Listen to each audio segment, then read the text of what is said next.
a lot of prayers get answered, and we don't realize that, we can pray for anything and everybody or anybody, and God will answer your prayers one way or another.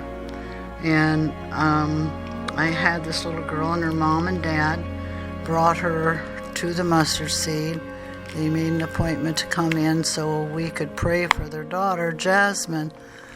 And she said, Miss Carol, there are so many colors in heaven, way more colors in heaven than there are here on earth. It's so beautiful there.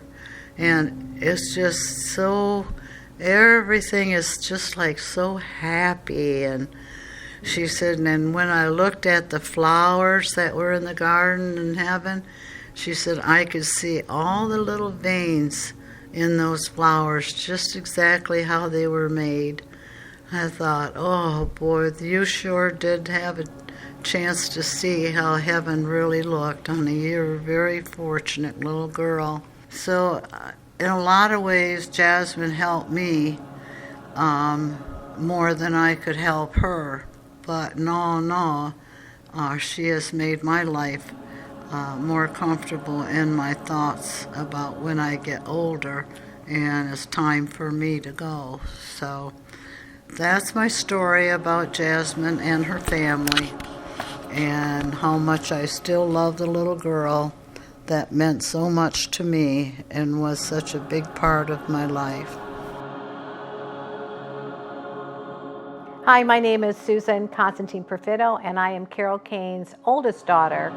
And I'd like to share with you who she was, not just as Carol Kane, the founder of the Mustard Seed, but as our mother, as someone that walked this journey with her.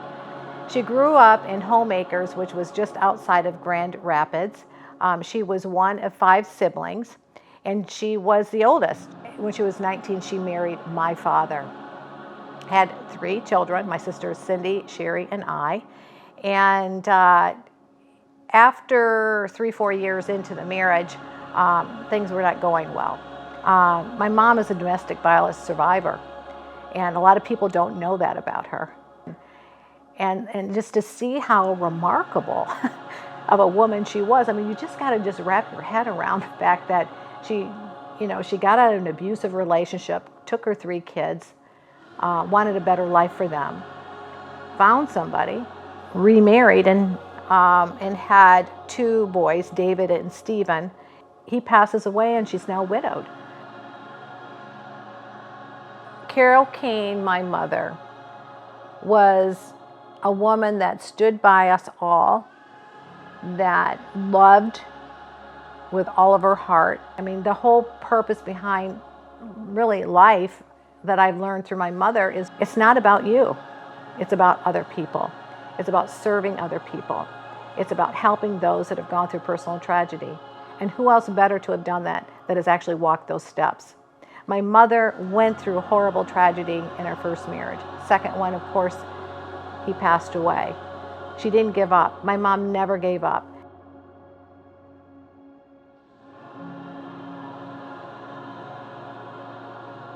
So my great-grandmother wore a pendant, and it had a little mustard seed in it. And she used to always tell, like her kids, which was my grandmother, and of course then my mother, that if you have faith of a mustard seed, you could move mountains.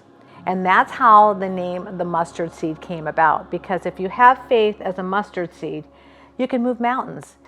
So anyway, my mom says, I really felt like the Lord is telling me that there's something I need to do. I'm not sure what it is, but I know God is telling me. So she decided she's going to fast and pray. So she fasted and prayed, and she said she waited there for many hours.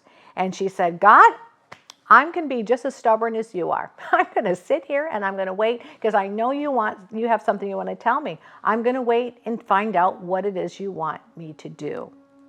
All of a sudden, she heard 3 things. Find a location, get a truck, and advertise. And from there, next morning, she got up and got on the road, and she found all 3. And it's because of other people that jumped on board, like Real Radio and the Edith Bush Foundation, and Charity Cars, and Chuck McNulty, and a lot of the news media, and other organizations that all jumped in and said, hey, we want to make this thing work. I want to be a part of it. So it's interesting because when my mom prays for things, just know it happens. So with this beautiful building now was helping over 1,500 families a year that have gone through personal tragedy, fires. There were people that were homeless, had gone into homelessness because they've lost their jobs or illnesses in the family. And there's all kinds of situations. My mother would pray for mattresses. We're almost down. We don't have any left. And all of a sudden we get this phone call at the Mustard Seed. It's a big hotel saying, hey, Carol, are you guys in need of any beds? We're getting ready to refurbish our entire hotel. We have 2,500 beds. It's like, and this stuff happened all the time. My mom never gave up. My mom was a furious fighter for good, for right. The story about my mom's life and her ministry rose to the level of Washington, D.C. They heard about her work. And she was taken to Washington, D.C. She was given this amazing award. It's called the Jefferson Award of Outstanding Public Service. And you can see right here, the co-founders is Jacqueline Kennedy Onassis. My mom, who was just an average person, has gone through so much, and she's remarkable. She receives a President's citation from Clinton.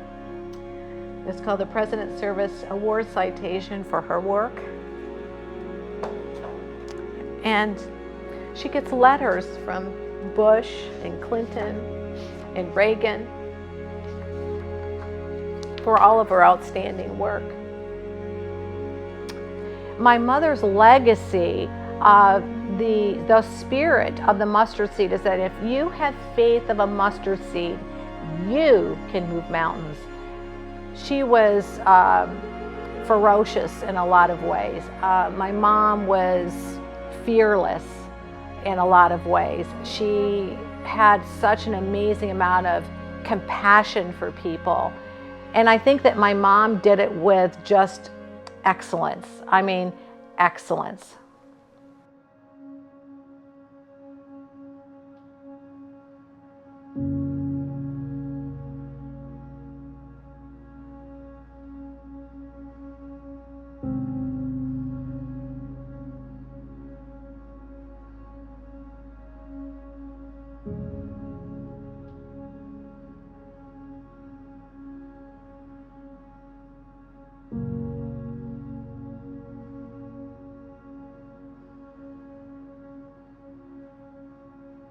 We've often talked over the last week or so about how if we were not there and someone told us the story, we would have not necessarily believed it, but we were playing praise and worship music through our phones close to her ears so that she could be peaceful during that time.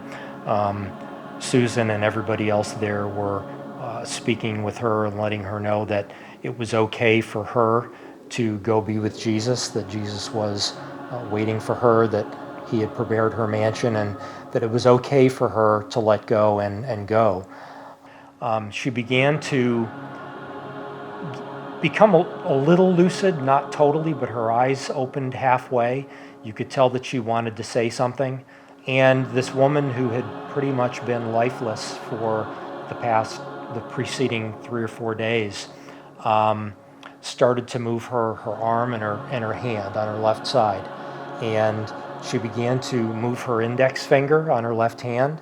She began to slightly raise her left hand and literally point it up towards the sky. And she knew, just like Jasmine knew, that the colors were so beautiful in heaven. And she looked up, and I could see her eyes looking up, and just seeing her index finger just slightly raise when she couldn't barely move, and to literally see her hand raise up and say the word up twice. And she just passed away effortlessly into heaven.